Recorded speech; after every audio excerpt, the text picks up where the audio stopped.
I'm going to ask you to imagine the future with me. It's not my vision of the future. It's the future as seen by John Lennon and Yoko Ono. John was no ordinary musician. He was a musician who heard the music of the spheres, and he and Yoko wrote down the messages for us. Writing that message down and putting it to beautiful music allowed our planet to experience this song and its message. The story Tom DeLonge is telling of a stone tablet with blue metal edges is a story of intervention, and imagine was also an intervention. The path of our planet was and will continue to be changed by this song in profound ways. What you will see is that forces of the phenomenon are subtly influencing our reality. We know that. But are they also preparing us for a giant leap forward in human evolution? That's the question we're going to let Jennifer Quinn begin to answer. Don't forget to click that like and subscribe button, and welcome to Disclosure 25, Part 3. Imagine the future.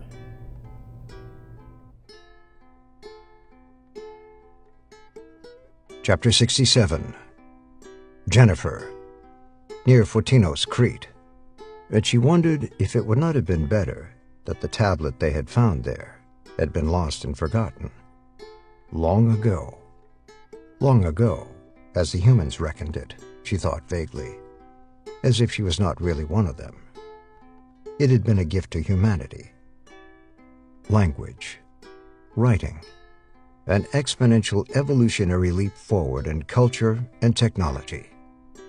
And though long forgotten, the tablets, for there were several of them, still had the power to stretch humankind, to tease and provoke the mind, and make it more potent, more suited to the next great evolutionary leap.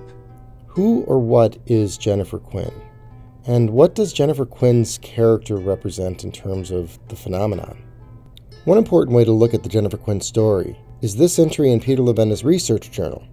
It's important because if you really think about it, the advent of writing allowed a movie to be made about a post-apocalyptic future where Immortan Joe has set himself up as a god figure.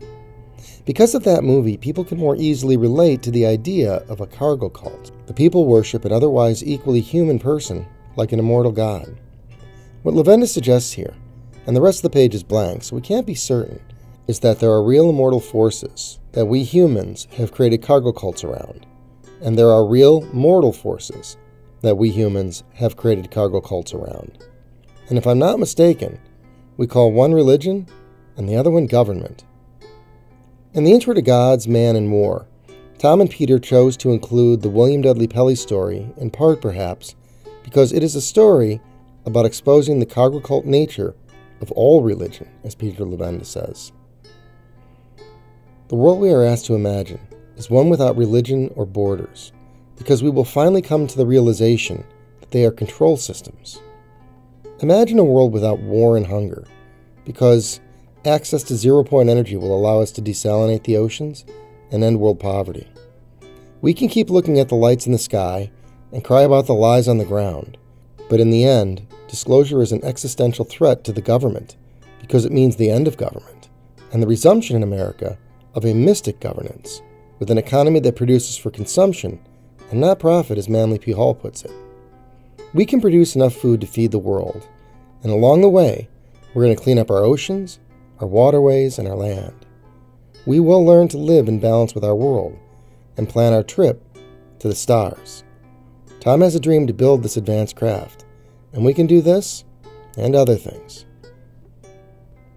To not love less, to love more.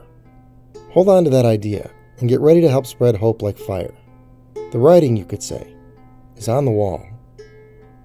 Peace.